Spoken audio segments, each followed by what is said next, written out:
Hi there. Welcome to The Preventable, the podcast giving you a seat at the table with conversations about the intersection of alcohol, drugs, and mental health in everyday lives. Take a seat and join us.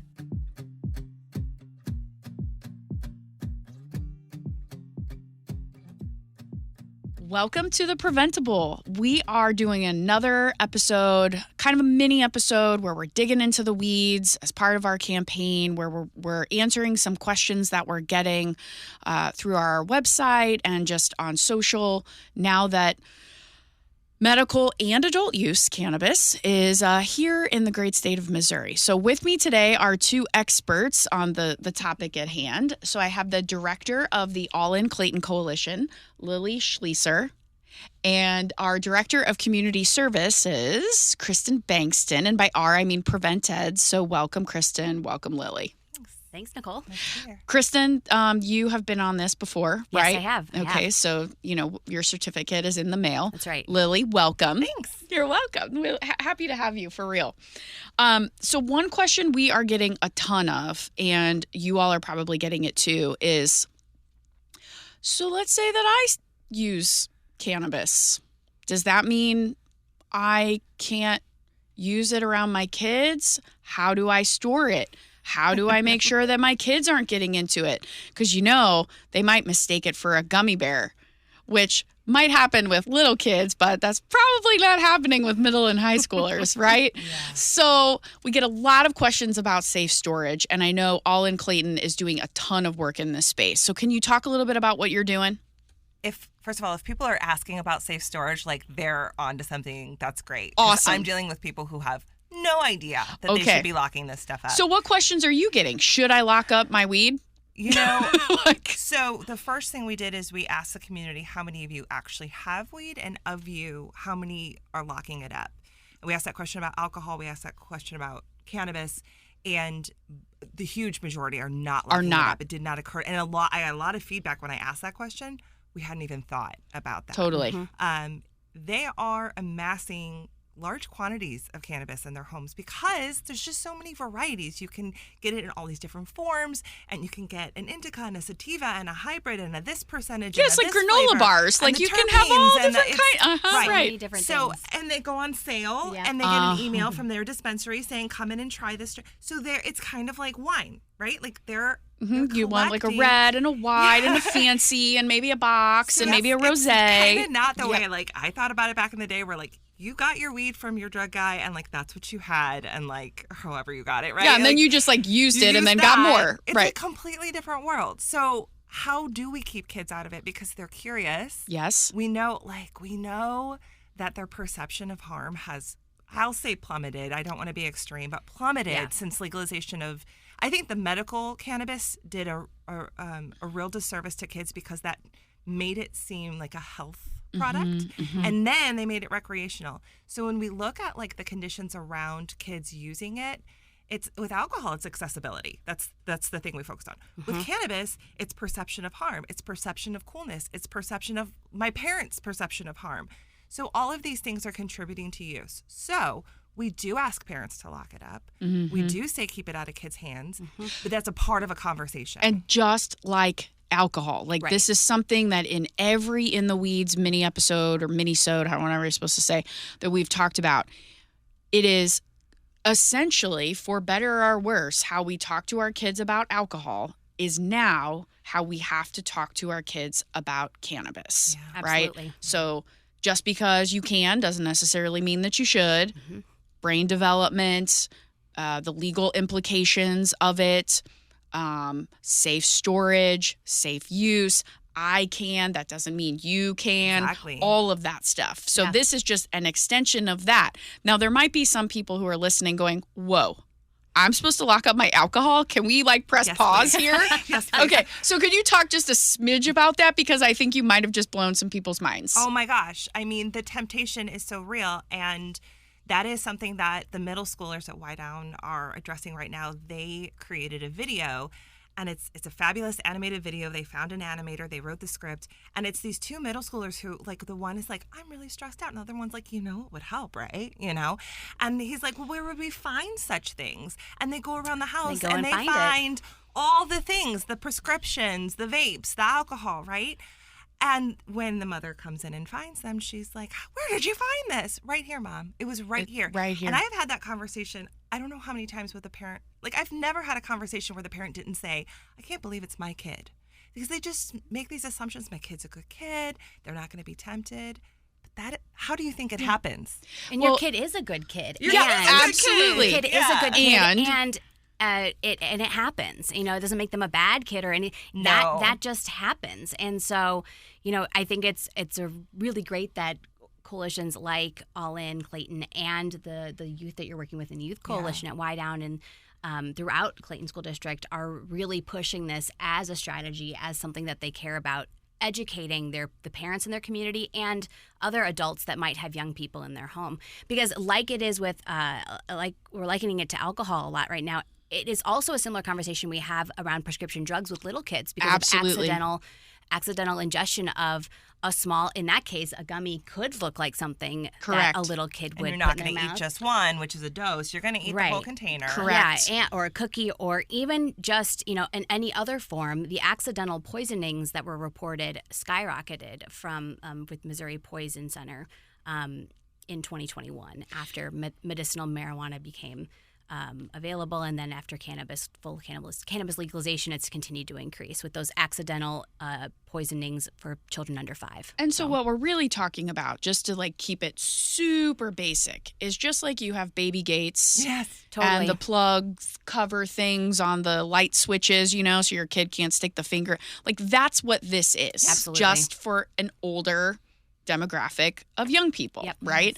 And so it's making sure that prescription drugs are not readily available. I've had multiple conversations with kiddos about like you can't just go and grab your vitamins anytime you want. Like a grown-up that you trust has to give them to you. We have lessons about that beginning in kindergarten, right? Called Clover.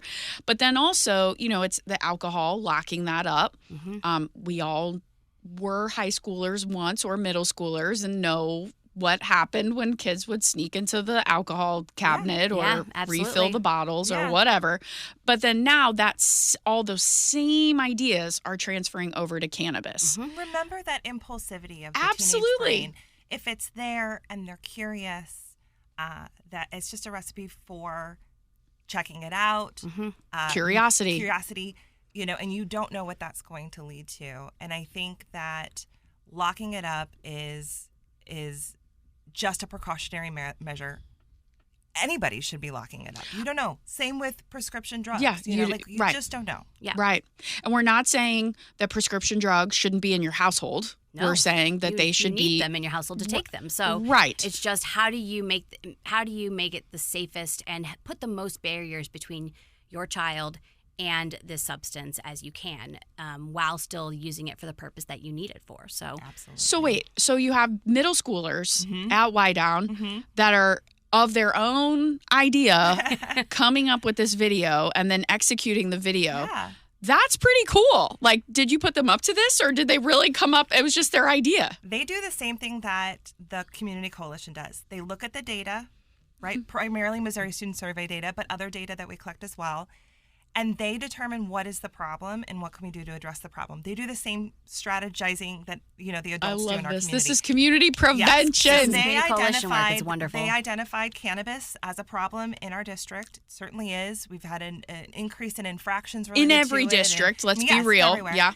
We're addressing our little niche of Clayton. And they really understood that accessibility was going to be something they wanted to focus on. They knew that if it's harder for kids to get, it's simply not going to happen as often. Right. Yeah. Show me these bags here. You all brought props. These are our bags. These are our beautiful locking bags. Is there a brand? Are there multiple brands? There are so many. Okay. So many first of all, now. I'll give a plug because Sunshine Daydream has been a really good partner to us. In terms Whew, of that was a blast from the past. Right? Okay. They invited us to their 420 Fest a few weeks ago, and we handed out locking bags to all the people at the 420 Fest on Delmar Boulevard, and they were so excited to get these bags. This is so cool. They said, I have kids in my house that should not get into my stash. Yep. And we just waved them in the air and said, stash bags, get a free stash bag. A stash bag. Yeah, that's what I call them. Yeah. Okay, These are I'm learning smell-proof. something new here. Okay. Oh, smell proof. They have a padlock on them. Okay. They come in large. So I was saying Sunshine Daydream because they do sell larger Sure. versions that you can get in their stores. Okay. So how much does something like that cost? $20. Okay. Yeah. But Clayton All In You get has one for grant me? funds to Yeah. get them. And A lot of our stash coalitions, bag. yeah, well, that's what like a colloquially you can call it. We also call them like medication locking bags, or Oh yeah, stash bag sounds way cooler. But stash bag is what it is, and so that's just like we're meeting people where they're at. Yes. It's what they need. It's like they need a stash bag. When a lot of coalitions have applied for grants and have incorporated this into their strategic planning and have purchased these. And previously, when they were focusing more on medication safety as medication locking bags. Yeah. But really, anything you don't want Whatever in the you hands don't of a want young kids person, in. you can put in this bag. It doesn't matter if it is a medication or if you don't want them to get at your actual candy. Whatever you don't want a kid Right. getting into, you can put it in this bag and lock it up with. And there's like different versions. There's some that have padlocks or combination locks. There's so many different versions of this. I do think this is the best one. These are the best ones that I've seen.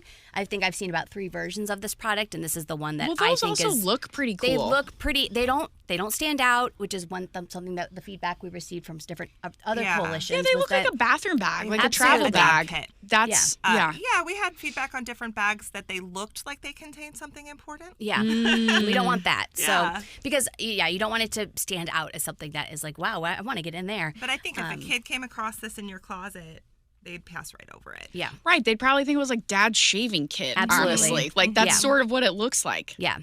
So that's just the safest way. And I think about when I was in college, like stuff. I took medicine with me to college, and would be nice to have been able to just lock this up before I got to know Yeah, for sure. my roommates a lot, to know whether I could, just you never know who's coming in and out of your room. There's a lot of socializing going on, and it's just like so useful for so many different purposes. So I just think it's really valuable to have. And again, like. All In Clayton Coalition is giving them out. They're actually looking to. You're working on a plan to distribute them in the community. Yeah, we Widespread. have several. So we're partnering with 5 different dispensaries that are all around the Clayton area to distribute, and they will contain some educational materials in them, so people understand why it's important to lock it up.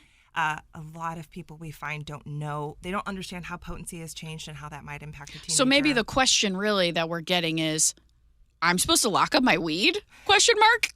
Yeah. And the answer is yes. I think just having the dispensary say, "Do you have kids in your house? Take one of these." Like, it's that simple. Like with a medication disposal bag, when Absolutely. a pharmacy gives an opioid prescription, what we're trying to have them do and what many have adopted is just saying, oh, here's a medication disposal bag, If or you have any here's excess some medication, Narcan. here's how you can get rid of it. If you don't find this medicine to be useful, if you change your prescription, here's how you get rid of it in a safe, environmentally friendly way. We found also just in conversations with dispensaries is that oftentimes they are already asking like these personal questions of their clients to help better serve their needs. They're like, what's your life like? And so they are asking these questions. So they are likely to know. It's not like me going into Walgreens and just grabbing something off the shelf. A lot of times in these dispensaries there are more in-depth conversations happening where they might be able to identify, oh, this is a parent that has 3 kids in their home. Okay, this is you qualify for this, and maybe some other like maybe poison control stickers or something else. Like the different dispensaries are open to different things. The ones that Lili has been working with have been the most, from what I've heard for the region, the most proactive about being interested in partnering on something like this. But certainly any dispensary that is interested in partnering with a community coalition on something like this should definitely reach out to us at Prevent+Ed, and we can connect them to coalitions in their area that would love to work on safe cannabis storage with them. So, What I'm loving is the approach here, right? Because if we're being just completely honest, yes, these dispensaries are selling a product. Yeah. Yes, they're making a profit. And also, every company, whether it's Prevent+Ed, whether it's Hubbard Radio, where we're recording, whether it's whatever, does have to do a little bit of CSR, right? Like that social responsibility. And dispensaries are not looking for poison control numbers to start spiking, No. for, kids to be greening out in schools. Like, that's not a good look for them. So if or for anybody really. And so if we can, in community prevention, equip them with some strategies to help mitigate risk, that benefits them too. Yeah. It doesn't take a lot of convincing. They know there's a problem. They don't have a way to address it, and we give them one. Yeah. Cool. And it's just having that conversation with the dispensaries and community. This is what community coalitions are uniquely positioned to do, is to, with the support of the community. Community coalitions are made up of many members of the community, many different sectors. They can go as a group and approach dispensaries in a welcoming, in a let's solve this problem together sort of way. And I think that's what Lili and All In has really done. And I think that's why you've gotten such a good response. And I'm really excited to see the fall and just to see some of the programming that comes out, and to see what how the dispensaries report. If they report their clients being really interested in these bags, because I think based on your experience at the 420 Festival, I think that people do want these. And if I could get it where I also purchase my weed, then that's the best case scenario. Yes, please give me the supplies that I need to lock up what I'm taking right now. How many did you give away at the 420 Festival? Oh, a few hundred. I had a Get big bucket out full. of town. People really want them. And my approach, like when I was working with Sunshine Daydream, they said, you can't come to our festival and be anti-weed. And I said, that's not we're not what anti-weed we're doing, necessarily. Right. We don't want kids doing it. Right. You do you, right? We care about impact on kids. Yeah. That's my job. I'm a preventionist, yes, right? Full stop. That's I'm going upstream and figuring out why this is happening in the first place. This work is so critical. And for some folks, I have to have the conversation where I tie teen cannabis use to the opioid epidemic and explain to them the connection, which is very real. And then they're just like, of course we're on board, right? But also, I'm not coming in to judge. I'm not coming in to criticize. I just want to be your partner. I just want to help. Don't we all want to help kids? I think we do. Yeah. So if somebody is listening, Kristin, and they're like, well, I want to help kids. I want to do what Lili and All In is doing. What is their next step? Because you're sort of the maven of community prevention. Yeah, so we at Prevent+Ed, we provide technical assistance to about 26 community coalitions in large the region. And small, right? All shapes and sizes. They all do very different things. Most of them work on cannabis issues. Some of them don't. Some of them, for local communities, decide their priorities and base their work on local data. So some of them have higher priorities at this exact moment, but most of them have cannabis somewhere in their strategic plans. If you live in Clayton, you can contact Lili and work with All In Clayton Coalition. If you don't live in Clayton or in the surrounding area, you can contact us at Prevent+Ed. You can go to our website, contact us through socials, and we can find a coalition in your region. Likely, depending on where you live in the greater St. Louis area, including the outlying counties, there's likely a coalition in your area. And if there's not, we'd love to talk to you about connecting with other partners to perhaps start one. Because one thing Missouri does really well, we always kind of crap on Missouri, but one thing Missouri does really well is community prevention, right? Yeah. I mean, a long time ago in the early 90s, they divided the state into 10 regions, and each of those regions is responsible for community prevention. Right. And it might look a little bit different across the state. Absolutely. But Missouri's model is very unique. Yeah. Yeah, I really enjoy our model. There are some states that have it similar and some states that really do not. And so I'm really grateful that this is the model, the support that we have from the State Department of Mental Health Division of Behavioral Health to implement strategies like giving out safe storage devices like these little bags.